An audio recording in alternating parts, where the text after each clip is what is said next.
So John, how do you get to continuous planning? What does that journey look like? And I know some questions are, well, how quickly can I realize a return on the investment? Well, how do you get to continuous planning? It actually starts with a vision, quite honestly. If there's anything that I think is challenging for FP&A professionals is to have the time and the capacity to step back and think about where can the planning function go across the organization. The reality is as Jim iterated, the financial plan is such the catcher's mitt and is important, but it's not telling relative to the business. And so where you start is having a vision and perspective of how can I get operations, how can I get the frontline aspect of the business much more involved, integrated, and responsible for the planning function across the organization. So if I'm a manufacturing organization, right, how do I really bring in the demand planning activities into the sales planning activities that then culminate into the bookings or the revenue planning activities? What does that look like? If I'm a services-based organization, how do I think about utilization and capacity planning for either the people or whatever the case may be in terms of how you actually drive your services? How do I think about that process and those drivers and integrate the activities and the results of that into the financial plan? So the whole point is to make sure how I can bring in operations and have much better insight into the real demand signals and the drivers and the aspects that drive my business, and give me a lot more context into the financial results of the organization. That's where you start. You got to break outside the world of finance. You got to break outside the world of financial numbers and really think about how to bring these other processes into the fold. But even more importantly, do you grow grapes? Does Jim grow grapes? No, you, John. I think he's referred to you. Are you growing the grapes out there? I wish. Well, I wish. No, I'm not. My hobbies don't include grapes. They include tennis and golf balls. There you go. Well, I know it includes milking animals. Yeah. My hobbies are expense items. It sounds like your hobby is a revenue item, Jim. So that's Mine are a break-even item. Fun for free. There you go. So Jim, anything to add what John was saying? Yeah, I mean, ultimately, you can't, again, once I said it's the vision, right? And as John said, it's building towards that vision. Where I look at it is now, what's the executable steps to get there? And I oftentimes look at everything backwards, right? And at the heart and soul of every business is cash. And so taking little steps to get there is to go out and build a giant model that's going to build yours out. That's going to take months, and it's going to take a while to coordinate all those people. So why not start simple and start with what drives the business, which is a cash flow? Very simple cash flow. I'm not talking about an accountant's cash flow. I'm talking about a business owner's cash flow. What are my inflows? What are my outflows? But even more importantly than that, and because some businesses are doing that, is to actually break that into two components. And as we've seen in the pandemic's time, is that need is greater. Because if I break my cash flow into what I call high probability items, things that I know and can count on are going to keep coming in, and expenses that I know are going to happen every month, rent, hopefully payroll, things like that. Now I'm able to start setting my journey, and I'm actually going to be able to look at my businesses. What is my core business and what is my gamble, right? The things that are lower probability are really gamble. The things that are high probability are not gamble. Those are core to what I'm doing. And so once I've started breaking that out, then I can start building backwards from that model. Is what's driving those inflows? What are the variables that are going into it? How do I model that? And how is that going to affect my income statement at some point, but ultimately driving that cash flow? So if you build from a cash flow backwards, it's going to give you a better idea. And if you're breaking it from high probability to low probability, you're obviously going to focus on high probability items first, and that's going to allow you. So when a pandemic or a change happens, instead of having to figure out what am I going to do, you already know where that baseline is. And you move back to that baseline very quickly, and then you move forward, right? Just like in the military, when they go into a battle, they're not thinking. They've already been built and trained to the point that they're just executing based on those variables. And that's what this continual plan will get you to do, is allow you to go through that.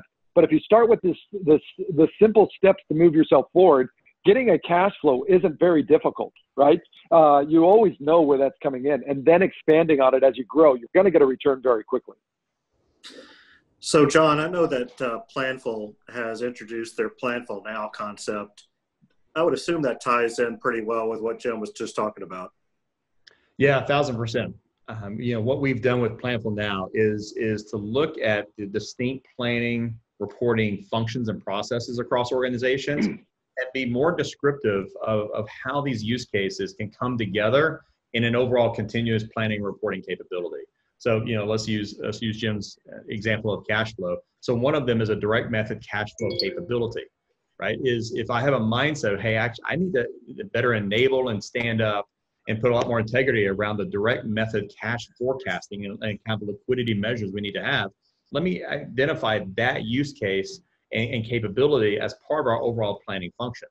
And then you can go upstream from that standpoint. If I have that as kind of the fundamental catcher's mitt around cash flow, I can go upstream from there and actually identify what's the driver-based revenue planning activities for my organization. So that's kind of the leading side of it. Cash flows on the back end.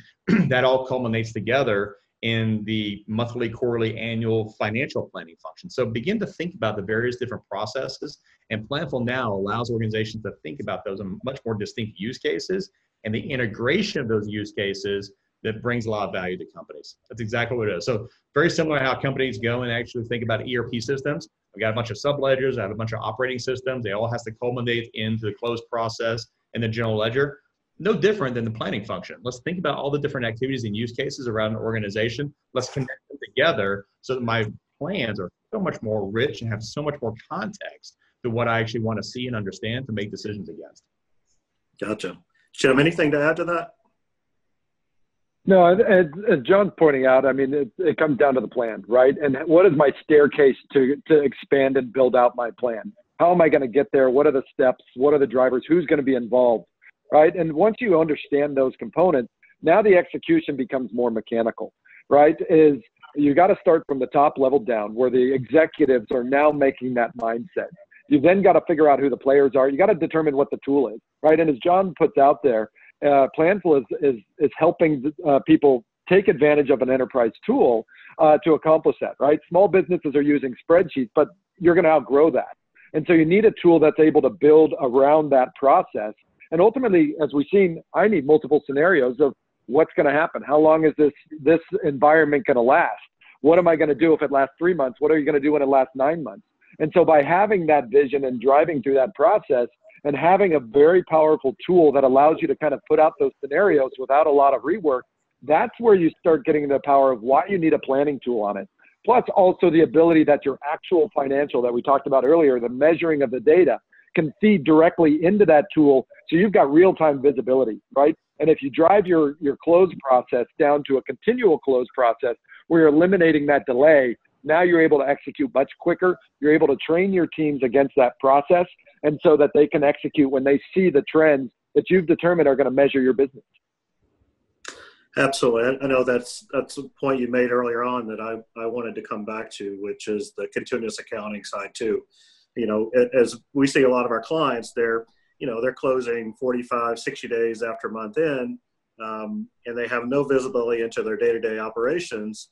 And so how can you operate in an environment like we have today, or even really a normal environment where there's all kinds of changes going on? So I think it's important to really kind of think about your accounting environment as well as your planning environment is a continuum of information flow and analysis. Yep, it is. Well, I think just to that point, sorry, John, just to that point, is businesses I've seen, because I've seen lots of different industries, been involved in lots of different businesses, is owners are running their business by a gut, right? And that gut can last them up to a certain point in time. And then once they start adding more and more people, that gut can no longer see it. I almost look at it as a spider in the middle of the web, right? They've got their hands on all the different pulses of what's going on. But as those web gets bigger and bigger, they start losing that visibility. And they got to start trusting their managers. By bringing in those tools and bringing in that continual close, they're now able to really get away from managing by gut and managing by systems. And that includes the continual close, the access to data. And if you structure it properly, all of this could all work together seamlessly, providing guardrails so that your accounting people can be monitoring order to cash cycles and understanding if the accounting information is accurate, because now when you've moved to real-time planning, if that information isn't accurate, you're making bad choices, right? The key is that you're moving from a gut-driven business to actually a numbers-driven business, and having those numbers be more than just an income statement and balance sheet, but a true story of your business. John, I think you were you had a point that you want to make.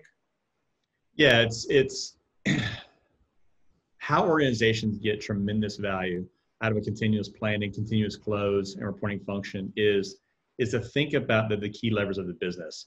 And if I put a system in place, not necessarily a technology system, I mean, it's definitely key to actually have a technology that enables this, but an overall system, an operating system within the organization to understand what really drives the business, plan against those activities, and then actually have metrics, both index metrics and kind of core result metrics coming out of that.